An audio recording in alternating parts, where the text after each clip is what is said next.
जब जिस आदमी को पता ही नहीं है मेडिसिन के बारे में, आप उसको अपना लाइसेंस हैंड ओवर कर रहे हैं। डेंगू, चिकनगुनिया, ये कॉमन सी चीजें हैं, लेकिन फार्मासिस्ट को सब कुछ पता है इस बारे में। सब सस्पेंशन ये सब मैन्युफैक्चर किए जाते हैं। सो हर जगह में कहीं ना कहीं फार्मेसी की रिक्वायरमेंट है। न राजा न रानी, न नई न पुरानी, तेरी मेरी कहानी ऑन पॉइंट भारत पे। नमस्कार, मैं हूँ विक्रांत रेहानी और आज मेरे साथ हैं 2 दशकों से फार्मेसी फील्ड में अपनी सेवाएं देने वाले एक ऐसे शख्स जिन्होंने बहुत किताबें लिखी, अनगिनत रिसर्च पेपर लिखे, रिसर्च की पाथ ब्रेकिंग रिजल्ट्स दिए और इस समय वो पंजाब के जाने माने फार्मेसी कॉलेज में प्रिंसिपल की भूमिका अदा कर रहे हैं, अकादमिशियन है। आइए मिलकर स्वागत करते हैं प्रिंसिपल डॉक्टर भूपेंद्र सिंह तोमर जी का। नमस्कार, आपका नमस्कार, स्वागत है सर। तो सबसे पहले भारत के ऑन पॉइंट भारत के हमारे आम से दर्शक हैं, इन्हें बताइए कि फार्मेसी, बी फार्मेसी होती क्या है, इस फील्ड का क्या स्कोप है, फार्मेसी में क्या क्या पढ़ाया जाता है, थोड़ा सा इसके बारे में बताइए। नमस्कार दर्शकों, बैचलर ऑफ फार्मेसी ये जो कोर्स है ये ग्राउंड ब्रेकिंग कोर्स है एक्चुअली। जी, मेडिसिन से जुड़ा हुआ, अगर मैं आज की वर्तमान समय में कहूँ तो डॉक्टर्स के बाद अगर हम कहते हैं तो फार्मेसी है। जी, क्योंकि अगर हम इसका स्कोप देखें जी, बैचलर ऑफ फार्मेसी का हमारे भारत में जी, और वैश्विक स्कोप भी अगर आप इसको कहें जी, तो फार्मेसी के स्टूडेंट्स हर सेक्टर में प्लेस्ड हैं। अगर अभी आप देखें गवर्नमेंट सेक्टर, जी, उनके लिए बहुत अपॉर्चुनिटीज़ हैं। जी, लाइक ड्रग इंस्पेक्टर्स की हमारे पास पोजीशंस हैं गवर्नमेंट ऑफ इंडिया में, जी, स्टेट गवर्नमेंट्स में। जी, ड्रग कंट्रोलर्स हैं। जी, देन वी हैव फार्मासिस्ट हमारे पास में हैं, जो फार्मासिस्ट हॉस्पिटल फार्मासिस्ट हैं, क्लिनिकल फार्मासिस्ट हैं, और आपके जो कम्युनिटी सेंटर्स हैं, पीएचसीज हैं, सीएचसीज हैं, इसमें मल्टीपल जॉब्स हैं जी, बी फार्मेसी कैंडिडेट्स के लिए। और दूसरा, अगर प्राइवेट सेक्टर्स की बात कहें तो ये बहुत तेज़ी से बढ़ने वाला फील्ड है। जी, अगर आप देखें पिछले 10 साल में या 20 साल में जो फार्मा इंडस्ट्री की अभी करंट रेपुटेशन है, जी, अगर आप टॉप 10 फार्मा कंपनीज देखें तो जी। उसमें आप पाएंगे कि 54.5 बिलियंस जी, अभी जो रिसेंट मार्क हुआ है। जी, तो वाइड अपॉर्चुनिटीज़ हैं, अलग अलग सेक्टर्स में हैं। जैसे फार्माको विजिलेंस में बच्चा जा सकता है, क्वालिटी कंट्रोल्स हैं जो मेडिसिन के क्वालिटी कंट्रोल हैं, जी, रिसर्च एंड डेवलपमेंट है जहाँ पे नई मेडिसिन की रिसर्च की जाती है, मॉलिक्यूल सिंथेसिस हैं, फॉर्मुलेशन डेवलपमेंट है जहाँ नए नए फॉर्मुलेशंस को डेवलप करके स्केल अप किया जाता है, जी, और प्रोडक्शंस हैं जहाँ टैबलेट्स, कैप्सूल्स, सिरप, सस्पेंशन ये सब मैन्युफैक्चर किए जाते हैं। सो हर जगह में कहीं ना कहीं फार्मेसी की रिक्वायरमेंट है। और मेरे हिसाब से, क्योंकि मैं तो ब्लेस्ड हूँ क्योंकि मैंने फार्मेसी की और मैंने किसी प्रेशर से या किसी उससे नहीं कि अपनी चॉइस से मैंने फार्मेसी की, क्योंकि मुझे था कि इस फील्ड में हम बहुत आगे तक जा सकते हैं। डॉक्टर भूपेंद्र सिंह जी, यहाँ मैं एक सवाल पूछना चाहूँगी कि इस वक्त भारत में, हिंदुस्तान में सबसे इम्पोर्टेंट जो कोर्स जो नंबर 1 जा रहा है इंजीनियरिंग और दूसरा है फार्मेसी। सो इसके पीछे क्या रीजंस हैं, हिंदुस्तानियों के, भारतीयों के, ऐसे क्या रीजंस हैं, आपने क्या एनालाइज किया? रेहानी जी, इसमें रीज़न ये है, देखिए मेडिसिन एक ऐसा फील्ड है, जी, ये हमेशा रहेगा। जी, इसको आप ये कहें कि ये नेवर एंडिंग एरा है। जी, जब तक ह्यूमंस हैं, एनिमल्स हैं, कोई भी है, मतलब दे नीड मेडिसिन से। जब तक बीमारियां रहेंगी, जब तक बीमारियां रहेंगी आपको वो, चाहे वो एलोपैथिक आप ले रहे जी, हैं, जी, चाहे वो आयुर्वेदिक आप ले रहे हैं, होम्योपैथी मेडिसिन ले रहे हैं, तो वो आपको लेना ही है। वो हमारे बॉडी का एक सिस्टम वैसा ही है। सो नेचुरली फार्मेसी तो एक नेवर एंडिंग एरा इसलिए है कि इसमें बहुत अपॉर्चुनिटीज़ हैं। आप डिजीज़ का ट्रीटमेंट किस तरीके से करते हैं, उसमें नई नई टेक्निक्स आ गई हैं, नए नए फॉर्मुलेशंस डेवलपमेंट लोग कर रहे हैं, रिसर्च कर रहे हैं। सो इसलिए फार्मेसी जो है वो बहुत वास्ट फील्ड है और इसलिए लोगों का रुझान इस तरफ बढ़ रहा है, फार्मेसी की तरफ। सर, जो फार्मेसी कर लेता है बच्चा, वो ठीक है, आपने बताया कि प्राइवेट सेक्टर में जा सकता है, वो सरकारी सेक्टर में जा सकता है, अलग अलग सरकारी जॉब्स बता दी। सर, समाज में, सोशल लेवल पे वो क्या सर्विस दे सकता है अपनी डिग्री करने के बाद? बहुत कुछ। सोशल सर्विस बहुत ज़रूरी है। और मैं मतलब being a principal, being a teacher, जब भी मैं अपने स्टूडेंट से इंटरेक्ट करता हूँ तो हमेशा उनको यही बोलता हूँ कि आप फार्मासिस्ट हैं और आपकी बहुत सोशल रिस्पॉन्सिबिलिटीज़ हैं। अपार्ट फ्रॉम जो प्रोफेशनल्स आप करते हैं, सोशल रिस्पॉन्सिबिलिटी मतलब हम अपने नेबरहुड में, अपने घर में, परिवार में बच्चों के साथ बैठते हैं तो हम ये देखते हैं कि हमारे परिवार में कौन क्या मेडिसिन ले रहा है, पड़ोस में कोई क्या मेडिसिन ले रहा है। कई बार लोग पड़ोस में आपसे पूछने आ जाते हैं कि ये मेडिसिन खानी चाहिए नहीं खानी चाहिए, या कुछ ड्रग एब्यूज़ हैं जिसको हम रोक सकते हैं, कहीं ना कहीं हम अवेयर कर सकते हैं लोगों को दवाइयों के बारे में, किसी डिजीज़ के बारे में, उसके ट्रीटमेंट को लेके या उसके प्रिवेंशन को लेके। डेंगू, चिकनगुनिया ये कॉमन सी चीज़ें हैं, लेकिन फार्मासिस्ट को सब कुछ पता है इस बारे में। तो उसकी सोशल रिस्पॉन्सिबिलिटी है कि वो अवेयर करे अपने पड़ोस में कि भाई बाद में आप मेडिसिन लेंगे, ट्रीटमेंट कॉस्टली होगा, सो कैसे प्रिवेंट किया जाए, कैसे अवेयर किया जाए, फ्लू के क्या सिम्टम्स हैं, एक दूसरे के कंटेक्ट में ना आए। So it's a social responsibility, सभी की जिम्मेदारी है, हम फार्मासिस्ट। डॉक्टर तोमर, मैं अगले सवाल की तरफ बढ़ूंगी कि एक समय था, आज से 1-2 दशक पहले, कि बीएससी मेडिकल के बच्चों को डायसेक्शंस करनी पड़ती थी, फार्मेसी के बच्चों से डायसेक्शंस करवाई जाती थी, लेकिन फिर एकदम ऐसे उलटफेर होता है, रूल्स रेगुलेशंस में ऐसे बदलाव आते हैं कि डायसेक्शंस नहीं करनी।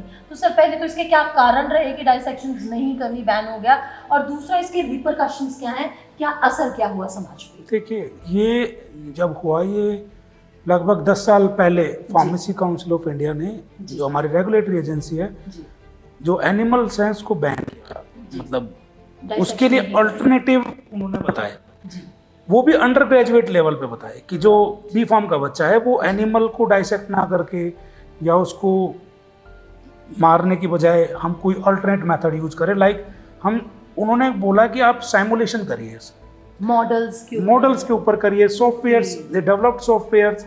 उन्होंने बताया कि ग्रेजुएशन लेवल पे उसकी रिक्वायरमेंट नहीं है, ठीक है, हम साइमुलेशन से भी बच्चे को बता सकते हैं कि ये मेडिसिन आपके कैसे अब्जॉर्ब होगी, कैसे वर्क करेगी इनसाइड द बॉडी। तो वो उन्होंने बताया। हाँ, दूसरी बात ये है कि रिसर्च में तो अभी भी अलाउड है, रिसर्च में हम करते ही हैं, प्री क्लिनिकल्स हैं, गिनी पिग्स हैं, और रैट्स हैं, रैबिट्स हैं, सो रिसर्च के लिए नहीं है वो। लेकिन हाँ, मैं ये ठीक है कि एनिमल डाइसेक्शंस अंडर ग्रेजुएट लेवल पे अगर अवॉइड हो सकता है तो वो मैं मानता हूँ कि ठीक है, वो ठीक है, उसको मैं भी सपोर्ट करता हूँ कि वो नहीं होना चाहिए, जहाँ तक मतलब अवॉइड कर सकते हैं वो। Yes, exactly.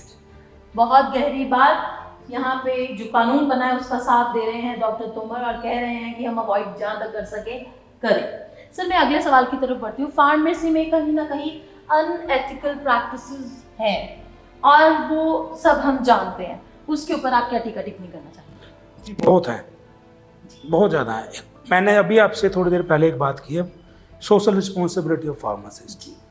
बहुत ज़रूरी है सोशल रिस्पॉन्सिबल होना। सपोज कोई फार्मासिस्ट अपना मेडिकल स्टोर रन करता है आफ्टर ग्रेजुएशन और डिप्लोमा, अगर वो मिसयूज कर रहा है, कोई एक मेडिसिन प्रेस्क्राइब कर रहा है जो कि डॉक्टर की प्रेस्क्रिप्शन पे ही प्रेस्क्राइब हो सकती है, और वो बिना उसकी प्रेस्क्रिप्शन को किसी को दे रहा है, सो ये अनएथिकल है। राइट। और इसको आजकल यूथ भी समझना जरूरी है, क्योंकि बहुत सी मेडिसिन है, लाइक टेकिंग स्लीप मेडिकेशन और टेकिंग एंटी एंजाइटी पिल्स। अब अगर कोई चाहे नेचुरली, तो ये जो फार्मासिस्ट है अगर उसको ऐसे ही प्रिस्क्राइब करेंगे तो वो मिसयूज होगा, यूथ में भी मिसयूज होगा। ड्रग एडिक्शंस है, ड्रग एब्यूज है एक तरीके से। तो ये एक सोशल रिस्पॉन्सिबिलिटी, मैंने पहले भी कहा कि समझनी बहुत ज़रूरी है। हमारा काम है, क्योंकि हम एक ओथ लेते हैं फार्मेसी में कि हम सेवा करेंगे, सेवा भाव से काम करेंगे, तो फार्मासिस्ट को सेवा भाव से काम करना चाहिए। सर, एक और चीज़ डॉक्टर तोमर, हमने देखी है कि कई बच्चे जो फार्मेसी कर रहे हैं, जैसे डिप्लोमा भी कर लिया, डिग्री भी कर, वो अपना सर्टिफिकेट किसी को दे देते हैं, दुकान पे टांग लो, और उसके बदले में वो पैसे लेते रहते हैं। उसके ऊपर आप कुछ कहना चाहेंगे? बिल्कुल अनएथिकल है ये प्रैक्टिस होनी ही नहीं चाहिए। जब जिस आदमी को पता ही नहीं है मेडिसिन के बारे में, आप उसको अपना लाइसेंस हैंड ओवर कर रहे हैं, so naturally definitely he will misuse, he और सी विल मिसयूज दैट। इसमें कोई वो नहीं है, क्योंकि उसको इंपॉर्टेंस पता ही नहीं है मेडिसिन की, जिसको आपने रेंट आउट किया। कुछ पैसे के लिए आपने उसको रेंट आउट कर दिया। It may cost health, it may cost life of a person, so naturally it's unethical. ये नहीं होना चाहिए। सर, एक आजकल ना बड़ी टर्म सुनने में आ रही है, अकादमिक डिसऑनेस्टी हो रही है। जो बच्चे फार्मेसी में एडमिशन ले लेते हैं, मास्टर्स करने वक्त वो कहते हैं कि हमारा डमी एडमिशन कर दो, और हम जो है किसी फर्म में, किसी कंपनी में जॉब कर रहे हैं, तो उस चीज के ऊपर आप क्या टिप्पणी देंगे, क्या कमेंट करेंगे? मैं एक एग्जांपल मैं आपको बताता हूँ थोड़ा। 2022 में घाना जी एक कंट्री अफ्रीकन कंट्री है, जी जी वहाँ एक केस हुआ, वहाँ मोर देन 20 जो है बच्चे वो मरे। और रीज़न क्या था कि उनको डाईइथाइलिन ग्लाइकोल सिरप में ज़्यादा था, जो सिरप हम पीते हैं जी, जी, बच्चों जी, के जी, लिए जी। दिया गया वो। अब जो आप बात कर रहे हैं वो उसी से रिलेशन है उसका। जो बच्चा एम फॉर्म अनअटेंडेड कर रहा है, जी हमारा कोर्स एक प्रैक्टिकल कोर्स है, जी टेक्निकल कोर्स है, हमें बच्चे को सिखाना है, राइट प्रैक्टिकल ट्रेनिंग देनी है। जी जितना ज़्यादा वो यूज करेगा उतना सीखेगा। जी अब ऐसे लोग जिन्होंने कभी एक्सपेरिमेंट किया ही नहीं है, जिन्होंने जी। देखा नहीं है, अगर वो लोग ऐसा करेंगे तो ऐसे हादसे होंगे। जी बहुत सी कंट्री में ऐसे हादसे होते हैं जी क्योंकि उनको पता ही नहीं है कि कौन सी चीज़ किस क्वांटिटी में जाएगी, क्या वो इम्पैक्ट करेगी। जी जी अब वो 20 से ज़्यादा बच्चे मरे तो किसी गलती थी, हो सकता है उसमें ऐसे ही लोग हों बहुत जिन्होंने ऐसा किया। तो मैं ये मानता हूँ कि ऐसा नहीं होना चाहिए। लोग, अगर आपको करना है तो रेगुलर है, आप आइए, सीखिए और सर्व करिए सोसाइटी को। प्यारे दर्शकों, बहुत बड़ी बात कही यहाँ पे डॉक्टर भूपेंद्र सिंह तोमर जी ने। समाज के लिए, भविष्य के लिए, आने वाली जिंदगियों के लिए जो बच्चे मास्टर्स कर रहे हैं फार्मेसी में या बी फार्मा कर रहे हैं, वो प्लीज इन 2-3 चीजों का ध्यान रखें। पहले तो अपनी डिग्री किसी के पास चंद पैसों के लिए गिरवी न रखें, और दूसरा ये कि कुछ सीखना है इसीलिए एडमिशन लें, टाइम पास करने के लिए एडमिशन न लें, क्योंकि आपकी खुद गर्जी और आपकी नेग्लिजेंस के कारण किसी की जान जा सकती है। सर, मैं अगले सवाल की तरफ बहुत तेजी से बढ़ रही हूँ। एक टर्म थी, एक दवाई थी डाइक्लोफेनिक सल्फेट करके, है तो छोटी सी गोली, लेकिन कहते कि उसने पूरा इकोसिस्टम हिला दिया। एशिया में तड़थल्ली मच गई और ग्लोबल लेवल पे एक क्राइसिस आ गया डाइक्लोफेनिक के कारण। कुछ उसके ऊपर बताएंगे कि एक स्पीशीज ही खत्म होने वाली। जी जी बिल्कुल, साउथ एशिया में हुआ है, बहुत सारे वल्चर्स जी जो हैं उनकी डेथ हुई है इस चीज़ को लेके। और इसके ऊपर बहुत अच्छा पब्लिश्ड पेपर है नेचर का, अगर आप देखेंगे जी उसमें है कि even a minute amount of diclofenac sodium जी वो हार्म कर सकती है, किल कर सकती है, मतलब उस पूरी स्पीशीज स्पीसीज को। मींस दी तो ये जाती थी जानवरों को, गाय जी। भैंस को, जी। और जब वो मर गए तो उनको स्कैवेंजर्स ने यानी कि वल्चर्स ने खाया और वल्चर्स मरने शुरू हो गए। जी बिल्कुल, तो उससे वो पूरा एक इकोसिस्टम है मैम, एक जी। इकोसिस्टम है, एक जी। आपकी स्पीसीज है, अगर वो खत्म हो जाएगी तो नेचुरली इकोसिस्टम जो है वो डिसबैलेंस होगा। जी, तो ये बायोमैग्निफिकेशन ये जी। वही चीज है क्या, या जी, उससे जी, अलग है? जी। तो इसके क्या और क्या रिपरकशन, और कोई एग्जांपल आप इस पे देना चाहेंगे? मैम देखिए, इसमें बहुत सारी चीज़ें हैं। अगर जी। मैं कहूँ इम्प्योरिटीज़ की भी मैं बात करता जी हूँ। इम्प्योरिटीज़ एक ऐसी चीज़ है, वो इनहेरेंट है किसी भी उसके लिए। अभी आपने थोड़े दिन पहले कोविड के टाइम पे एक चीज़ पढ़ी होगी, उसमें जिनटेक बैन किया गया था। जी जी जी बिल्कुल। जिनटेक को बैन किया गया जी। Because of the high amount of daily dose में उसकी इम्प्योरिटीज़ ज़्यादा थी। जी तो ऐसी बहुत सारी चीज़ें हैं, अगर हम उनको कहीं पे भी ज़्यादा, उनकी अमाउंट को भी थोड़ा, वो कैंसर कोज करती है, उसमें एनडीए में इम्प्योरिटीज़ है। तो अगर ऐसा कुछ हो रहा है तो नेचुरली इसके कहीं ना कहीं हमें दुष्प्रभाव तो मिलेंगे ही, चाहे वो ह्यूमंस में मिले चाहे कहीं। तो मेडिसिन में फिर कह रहा हूँ, मेडिसिन एक ऐसा है कि उसको आप बहुत केयरफुली आपको डिजाइन करना है। हमारे फार्मेसी में बोला जाता है कि pharmacy is a combination of art and science, तो दोनों लगते हैं, दोनों चाहिए होते हैं। सर, आपकी बातों से ना जैसे गूज़बम्प्स नहीं आ जाते, तो मतलब डर भी लग रहा है, घबराहट भी हो रही है, उत्सुकता भी हो रही है। अगले सवाल की तरफ बढ़ते हैं। ये बिल्कुल घरेलू से मतलब बात से जुड़ा हुआ है। कई बार सर दर्द होता है तो मदर्स बोल देती हैं, माएँ बोल देती हैं घर में, ये क्रोसिन खा लो, ये डिस्प्रिन खा लो। पेट में दर्द है तो ये अपनी तरफ से कोई दवाई दे दी, एसिडिटी है तो सिरप पकड़ा देते हैं, ये पी लो। गला खराब है तो एंटीबायोटिक जी ले जी, लो। ये कुछ एंटीबायोटिक ले लो, मींस 2-3 जैसे एमॉक्सिसिलिन ले लो, सफिक्सिन ले लो। जी, जी। तो उसके ऊपर आप कुछ टिप्पणी देना नहीं चाहिए? नहीं मैम, वो गलत है।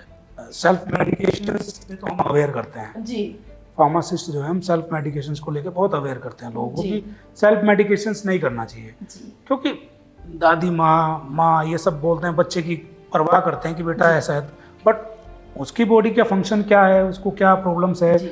उनको नहीं पता कि वो लीवर डैमेज कर सकता है, किडनी डैमेज कर सकता है, साथ साथ में तो बहुत सारे दुष्प्रभाव हो सकते हैं। यहाँ एक बहुत गहरी बात, जो माएँ बैठी हैं, दादियाँ नानियाँ बैठी हैं घरों में, अगर आपके बच्चे को, घर में किसी भी मेंबर को कोई तकलीफ है तो आप याद रखें, आप माँ हैं, आप डॉक्टर या फार्मासिस्ट नहीं।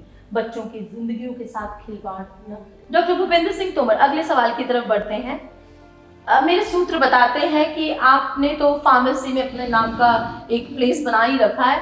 आपकी जो बेटर हाफ है वो भी फार्मेसी फील्ड से ही है, तो कुछ बताएंगे इसके बारे में? जी, not even my better half, मेरी बेटी भी फार्मेसी में है।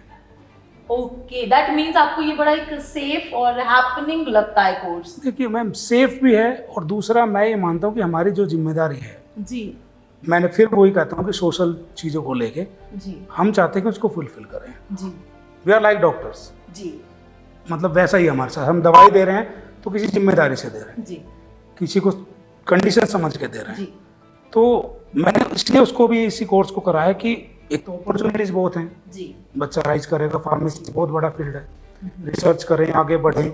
और दूसरा मैं हमेशा उसको कहता हूँ कि you must be social. Right तुम्हें कुछ करना है तो अपने आसपास देखो कि भाई कौन ठीक हो रहा है कि गलत हो रहा है। जी।